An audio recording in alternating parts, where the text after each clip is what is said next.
Selamat pagi anak-anak kelas 1. Apa kabar hari ini? Ibu berharap kalian tetap sehat dan semangat. Ya, baiklah, pada hari ini kita akan sama-sama belajar yaitu bab 9 halaman 65 buku cetak yang berjudul Keluarga yang Mengasihi.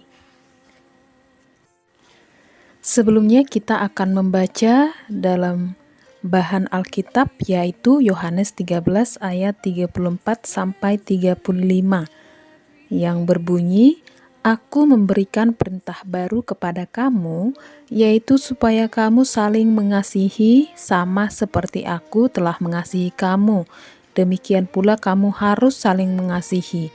Dengan demikian, semua orang akan tahu bahwa kamu adalah murid-muridku, yaitu jikalau kamu saling mengasihi." Sebelum kita membahas topik yaitu keluarga yang mengasihi, kita terlebih dahulu berdoa. Mari kita berdoa. Tuhan Yesus, kami akan mempelajari ajaran-Mu yaitu tentang keluarga yang mengasihi. Bukalah pikiran dan hati kami untuk mengerti apa yang diajarkan oleh Ibu Guru. Dalam nama Tuhan Yesus kami memohon dan berdoa. Amin. Dalam materi hari ini yaitu tentang keluarga yang mengasihi, kita akan membahas yang pertama saling mengasihi, kemudian yang kedua saling menolong menanggung beban, dan yang ketiga memaafkan dan berdamai. Tapi hari ini kita akan membahas nomor 1, saling mengasihi dan saling menolong menanggung beban. Saling mengasihi. Kita tahu bahwa ayah dan ibu menikah dan membentuk keluarga karena mereka saling mencintai dan saling mengasihi. Nah, kemudian anak-anak juga dilahirkan di dalam keluarga, yaitu sebagai kasih dan cinta ayah dan ibu dalam keluarga, sehingga keluarga harus hidup saling mengasihi dan saling mencintai. Sama halnya dengan Tuhan menciptakan Adam dan Hawa agar hidup bersama. Kemudian Abraham juga mencintai Sarah meskipun mereka sudah tua ketika Tuhan memberikan seorang anak yaitu Ishak. Abraham dan Sarah sangat mengasihi anaknya yaitu Ishak. Kemudian Ayub hidup saleh dan mengasihi istri serta anak-anaknya. Bahkan setiap kali anak-anaknya selesai berpesta, Ayub selalu membuat mezbah dan mempersembahkan kurban. Nah, jadi di sini kita melihat bahwa Ayub mengasihi keluarganya dan melindungi keluarganya. Di dalam Alkitab, yaitu tentang bagaimana mujizat pertama yang dilakukan oleh Tuhan Yesus di dunia, yaitu adalah mengubah air menjadi anggur. Dalam apa?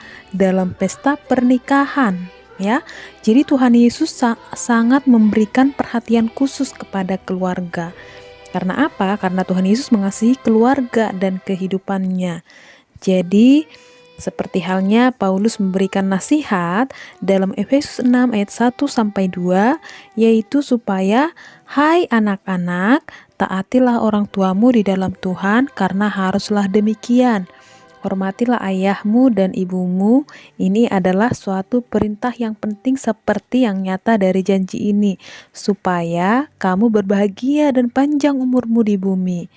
Nah, mengapa harus mengasihi keluarga? Yaitu karena Tuhan memberikan perintah untuk mengasihi. Dan kasih itu memberikan kebahagiaan di dalam keluarga. Seperti halnya dalam Alkitab tadi, ayah dan ibu mengasihi semua anak-anaknya. Kemudian anak-anak juga menaati dan menghormati ayah dan ibunya. Tetapi hal yang paling penting adalah yaitu kasih Tuhan Yesus. Karena apa? Tuhan Yesus mengasihi setiap keluarga. Tuhan ingin agar semua anggota keluarga hidup saling mengasihi.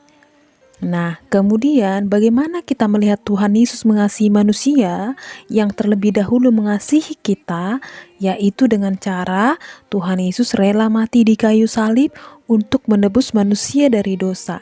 Kasih Yesus tulus dan rela berkorban bagi orang lain. Nah, kasih seperti ini disebut dengan kasih agape.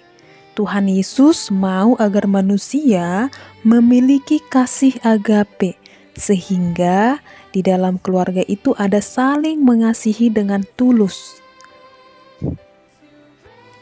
Sekarang yang kedua, yaitu saling menolong menanggung beban.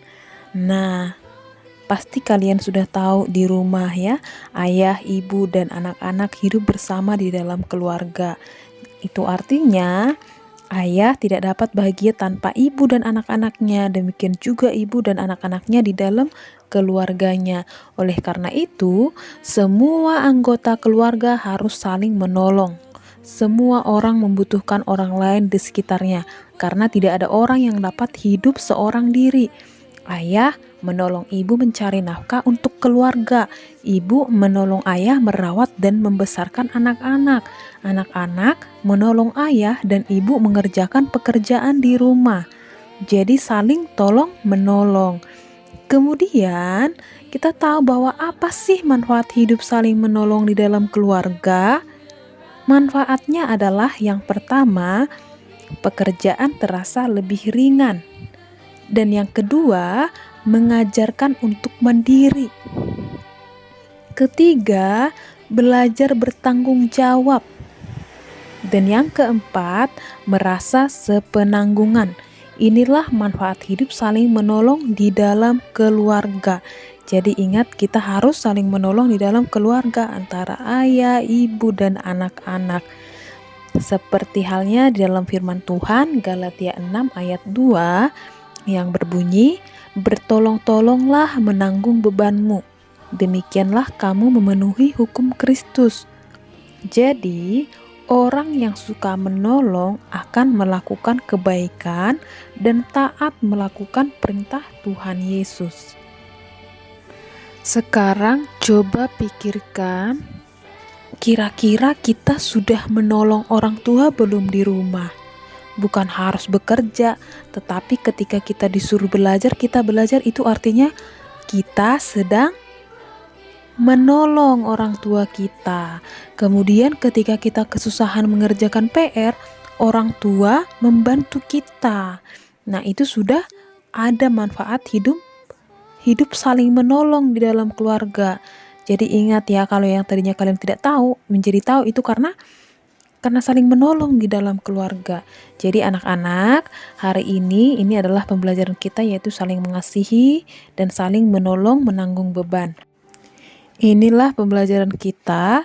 Sampai berjumpa dan jaga kesehatan, tetap semangat. Tuhan Yesus memberkati.